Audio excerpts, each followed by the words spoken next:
Hi hello friends, എല്ലാ കൂട്ടുകാർക്കും നമ്മുടെ അഡ്വക്കേറ്റ് അഞ്ജലി സീരിയലിലെ നാളത്തെ നല്ലൊരു എപ്പിസോഡിന്റെ റിവ്യൂയിലേക്ക് തന്നെ സ്വാഗതം കേട്ടോ. ചാനൽ ആദ്യമായിട്ടാണ് കാണുന്നുണ്ടെങ്കിൽ ഒന്ന് സബ്സ്ക്രൈബ് ചെയ്ത് ലൈക്ക് ചെയ്ത് സപ്പോർട്ട് ചെയ്യണേ. അങ്ങനെ നമ്മുടെ അഞ്ജലിയുടെയും അമ്പാടിയുടെ അടുത്തേക്ക് അർജുൻ ഒരുപാട് താമസിച്ചാണ് എത്തുന്നത് കേട്ടോ. അർജുനെ വിളിച്ചുകൊണ്ടിരിക്കുകയായിരുന്നു അമ്പാടിയും അഞ്ജലിയും കൂടി ചേർന്നിട്ട്. അങ്ങനെ ഒരുപാട് രാത്രി ആകുമ്പോഴേക്കും നമ്മുടെ അർജുൻ എത്തുന്നുണ്ട്. അർജുനെ കാണുമ്പോൾ തന്നെ അഞ്ജലിക്ക് ആകെ ടെൻഷനും വിഷമൊക്കെ വന്നിട്ട് ചോദിക്കേണ്ട, രാജീവ് ഇത്ര നേരം എവിടെയായിരുന്നു, എത്ര നേരം ഞങ്ങൾ കാത്തിരിക്കുന്നെന്ന് അറിയാവോ എന്ന് പറയുമ്പോഴേക്കും അമ്പാടി പണ്ട് അതെ നിന്നെ വിളിച്ചിട്ട് എന്താണ് നീ ഫോൺ എടുക്കാത്തത്, എത്ര നേരം ഞങ്ങൾ രണ്ടുപേരും മാറി മാറി നിന്നെ വിളിക്കുന്നത് എന്ന് ചോദിക്കുമ്പോൾ, എടാ അത് വേറൊന്നുമല്ല അഞ്ജലി, താൻ ടെൻഷനൊന്നും ആവല്ലേ, വരുന്ന വഴിക്ക് കുറച്ചൊരു ഗുണ്ടാക്രമണം ഉണ്ടായിരുന്നു.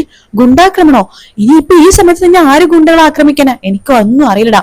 ഒരു ക്രിമിനൽ ലോയറാണ് എന്നെ ആക്രമിക്കാൻ വേണ്ടി കൊട്ടേഷൻ കൊടുത്തെന്ന് മാത്രമേ ആ ഗുണ്ടകളുടെ കയ്യിൽ നിന്ന് അറിയാൻ സാധിച്ചുള്ളൂ. ശരിക്കും ഞാൻ മരിച്ചു പോയാനെന്ന് എന്നെ അവർ തള്ളി വെള്ളത്തിലേക്ക് ഇട്ടു. നിനക്കറിയാലോ എനിക്ക് നീന്തൽ അറിയില്ല, അതും എന്നെ ഇടിച്ച് ചമ്മന്തിയാക്കിട്ട് വെള്ളത്തിലേക്ക് ഇട്ടത്. അവിടെ ഞാനിരുന്ന് ശ്വാസം കിട്ടാതെ വെള്ളത്തിൽ നിന്ന് അടിക്കണ സമയത്ത് കൈകാലുകളൊക്കെ ഇട്ട് അടിക്കുന്ന സമയത്ത് അവിടേക്ക് ഒരു പാർത്ഥസാരഥി നമ്മുടെ ചെറുപ്പക്കാരൻ, ഞങ്ങൾ അന്ന് സഹായിച്ചില്ല അഞ്ജലി, ആ പുള്ളിക്കാരൻ വന്നു എന്നെ സഹായിച്ചു, അവിടെ രക്ഷപ്പെടുത്തി ഗുണ്ടകളൊക്കെ അടിച്ചു ഓടിക്കുമായിരുന്നു.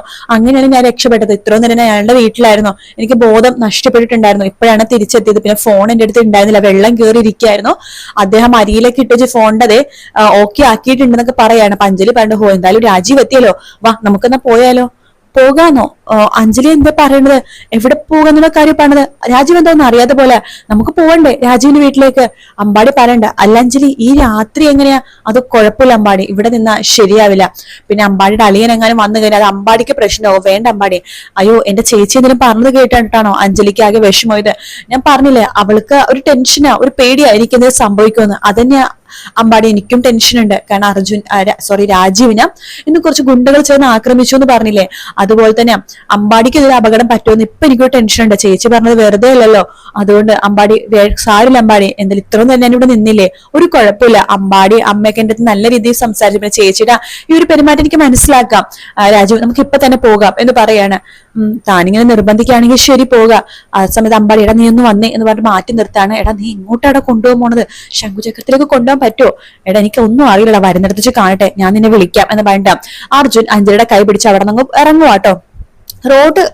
കുറച്ചൊരു റോട്ടിൽ ഇങ്ങനെ പോയി കഴിയുമ്പോഴേക്കും, വണ്ടിയിൽ ഇങ്ങനെ പോയി കഴിയുമ്പോഴേക്കും അർജുൻ വണ്ടി നിർത്താണ്. എന്താ രാജീവ്, എന്തു പറ്റി? അല്ല എനിക്ക് തന്നോട് കുറച്ച് കാര്യങ്ങൾ സംസാരിക്കാണ്ട്, താനൊന്ന് പുറത്തേക്ക് ഇറങ്ങാവോ എന്ന് ചോദിക്കുകയാണ്. അങ്ങനെ അഞ്ജലി പുറത്തേക്ക് ഇറങ്ങുന്നുണ്ട്. അർജുൻ ചോദിക്കുന്നുണ്ട്, എടോ തനിക്ക് എന്റെ വീട്ടിൽ പോകണം നിർബന്ധമാണോ? ഒരു 2 ദിവസം അവരെ കാര്യങ്ങൾ പറഞ്ഞ് മനസ്സിലാക്കിയിട്ട് പോരെ? പറ്റില്ലെന്ന് പറഞ്ഞാൽ പറ്റില്ല. എനിക്ക് എന്തായാലും രാജീവിന്റെ വീട്ടിലേക്ക് വന്നേ പറ്റൂ. രാജീവ് എന്തൊക്കെയോ എന്നെ നിന്ന് മറയ്ക്കുന്നുണ്ട്, അതെന്താണ് എനിക്ക് കണ്ടുപിടിച്ചേ പറ്റൂ. മര്യാദയ്ക്ക് എന്നെ കൊണ്ടുപോയി രാജീവ്, അല്ലെങ്കിൽ എന്നിൽ നിന്ന് മറച്ചു വെക്കുന്ന കാര്യം ഞാനായിട്ട് കണ്ടുപിടിക്കുകയാണെങ്കിൽ രാജു, പിന്നെ രാജുവിന്റെ വഴി, എനിക്ക് എന്റെ വഴി. പിന്നെ ഒരിക്കലും അഡ്വക്കേറ്റ് അഞ്ജലിയുടെ കാര്യത്തിൽ രാജീവ് ഇടപെടാൻ നിൽക്കരുത്. രാജുവിന്റെ കാര്യത്തിൽ ഞാനും ഇടപെടില്ല. എന്താ അത് മതിയോ എന്ന് ചോദിക്കുമ്പോ ഓക്കെ ശരി നമുക്ക് പോകാം, പ്രശ്നമൊന്നുമില്ല എന്ന് പറയാണ്. പിന്നെ അവിടെ പോയി കഴിയുമ്പോൾ താൻ കാണാൻ പാടില്ലാത്ത കാര്യങ്ങളും ചിലപ്പോൾ കേൾക്കാൻ പാടില്ലാത്ത എനിക്ക് ഇഷ്ടപ്പെടാത്ത കാര്യങ്ങളൊക്കെ കേൾക്കേണ്ടി വരും. പക്ഷെ താൻ ഒന്ന് മാത്രം മനസ്സിലാക്കണം, തന്നെ സ്നേഹിക്കാൻ വേണ്ടി മാത്രമാണ് ഞാൻ പലതും ചെയ്തത്. തന്നോടുള്ള എന്റെ സ്നേഹം അത് ആത്മാർത്ഥ സ്നേഹമാണ് എന്നൊക്കെ പറഞ്ഞിട്ട് അഞ്ജലിനെ പറഞ്ഞ് മനസ്സിലാക്കുന്നുണ്ട് അർജുൻ. അപ്പൊ സമയത്ത് അഞ്ജലി വിചാരിക്കുകയാണ്, ഈ രാജീവ് എന്താ ഇങ്ങനെയൊക്കെ പറഞ്ഞത് എന്നൊക്കെ ഇങ്ങനെ വിചാരിക്കുന്നുണ്ട് കേട്ടോ. അങ്ങനെ അഞ്ജലിയും അർജുനും കൂടി കുറെ നേരത്തെ യാത്രക്കൊടുവിൽ നമ്മുടെ ശംഖുചക്രത്തിലേക്ക് എത്താണ്. ശംഖുചക്രം തറവാട് നോക്കുമ്പോ തന്നെ അഞ്ജലി ആകെ ഷോക്കാവാണ്. ഇത് അയാളുടെ വീടല്ലേ, ആ രാഘവനുടെ ശംഖുചക്രം എന്ന് പറയുമ്പോഴേക്കും അതെ തനിവിടെ ഇറങ്ങ് എന്ന് പറയാണ്. ഇവിടെ എന്തിനാ ഞാൻ ഇറങ്ങണത്? ഞാൻ ഇറങ്ങില്ല. അല്ല തനിക്കല്ല നിർബന്ധം എന്റെ വീട്ടിൽ വരണമെന്ന്, അതിന് ഇതാണ് എന്റെ വീട് എന്ന് പറയണം. രാജു എന്തൊക്കെയാ പറഞ്ഞത്? ഇതാണ് രാജുവിന്റെ വീടെന്നോ? ഇല്ല ഞാനിത് വിശ്വസിക്കില്ല. രാജു ഇങ്ങനെയൊന്നും പറയല്ലോ കേട്ടോ. രാജു വേഗം വണ്ടിയിൽ കയറ്, നമുക്ക് ഇവിടുന്ന് പോവാം. എടോ ഞാൻ പറഞ്ഞ താൻ മുഴുവനായിട്ട് കേക്ക്, ഇത് എന്റെ വീടാണ്. രാഘവനുണ്ണി പറഞ്ഞത് എന്റെ അച്ഛനാണ് എന്ന് പറയാണ്. രാഘവനുണ്ണിയുടെ 2ാമത്തെ മകനാണ് ഞാൻ, അർജുൻ രാഘവ്. അപ്പോ രാജു എന്ന് പറഞ്ഞത് ഞാൻ തന്റെ പേരിൽ പറഞ്ഞ ഒരു കള്ളപ്പേരാണോ? കാരണം താൻ രാഘവനുണ്ണിയുടെ ഒരു ശത്രുവിനെ പോലെ കാണുന്ന ഒരാളാണെന്നും താനും അച്ഛൻ തമ്മിൽ ഭയങ്കര ശത്രുക്കളായതുകൊണ്ട് തന്നെ ശത്രുവിന്റെ മകനായിട്ടുള്ള എന്നെ താൻ സ്നേഹിക്കില്ലെന്ന് എനിക്ക് നന്നായിട്ട് അറിയാം. അതുകൊണ്ട് ഞാൻ അങ്ങനത്തെ ഒരു പേരിൽ തന്റെ അടുത്തേക്ക് വന്ന് സഹായിക്കുകയും ചെയ്തത്. താൻ വേറൊന്നും വിചാരിക്കില്ലല്ലോ, എല്ലാം തന്നോടുള്ള സ്നേഹം കൊണ്ട് മാത്രമായിരുന്നു എന്നൊക്കെ ഇങ്ങനെ പറഞ്ഞിട്ട് അഞ്ജലിയുടെ കൈ പിടിച്ച് അകത്തേക്ക് ഇങ്ങനെ കയറാൻ പോകുമ്പോൾ അഞ്ജലി ആ ഒരു ഷോക്കിലാട്ടോ. ശരിക്കും അഞ്ജലി അവിടെ നിന്ന് ഇറങ്ങി ഓടിയാനെ അർജുൻ കൈ പിടിച്ചില്ലെങ്കിൽ.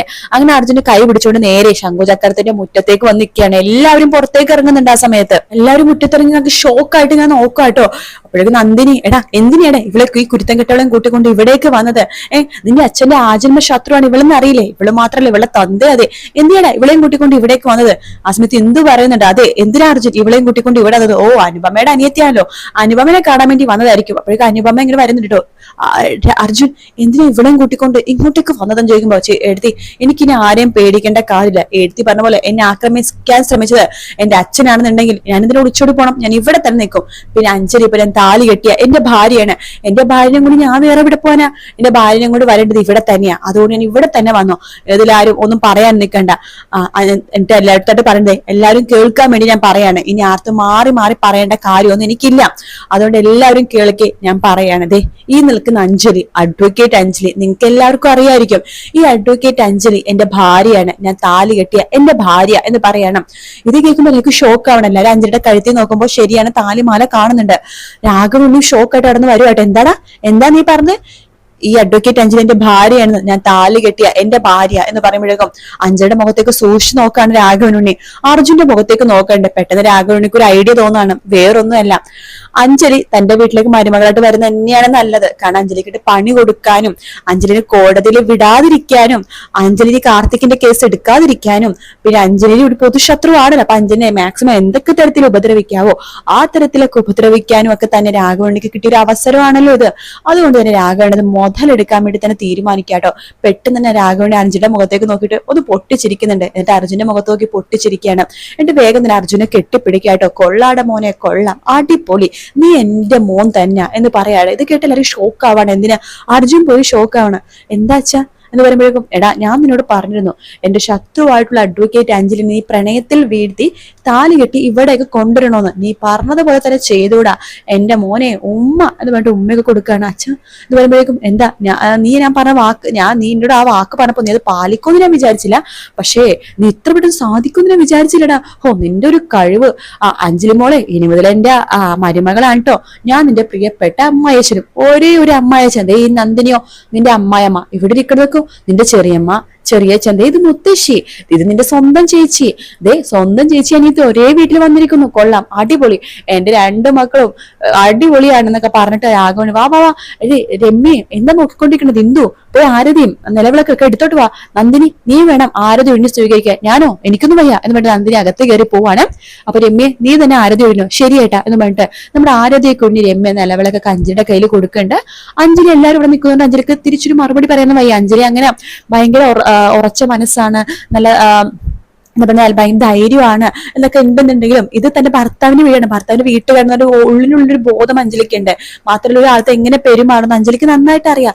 അതുകൊണ്ട് അഞ്ജലി എടുത്തു കാര്യം അവിടെ നിന്നൊന്നും പറയണമെന്നില്ല. അഞ്ജലി നേരെ നിലവിളൊക്കെ ആയിട്ട് അകത്തേക്ക് കയറാണ്. അപ്പൊ അർജുനോട് ഭയങ്കര അഞ്ജലിക്ക് ദേഷ്യമൊക്കെ ഉണ്ട്. അപ്പൊ അർജുൻ അഞ്ജലി ഒരു ശത്രുവിനെ പോലെയാണ് നമുക്കിനി കാണാൻ വേണ്ടി അഞ്ജലി പോകുന്നത് കേട്ടോ. അപ്പൊ ആ ഒരു ഭാഗമാണ് നമ്മളിനി കാണാൻ പോണത്. വീഡിയോ ഇഷ്ടപ്പെട്ടാൽ ലൈക്ക് ചെയ്യുക, സബ്സ്ക്രൈബ് ചെയ്യുക, കമന്റ് ചെയ്യുക. മറ്റൊരു വീട്ടിൽ കാണാം. Take care, bye bye.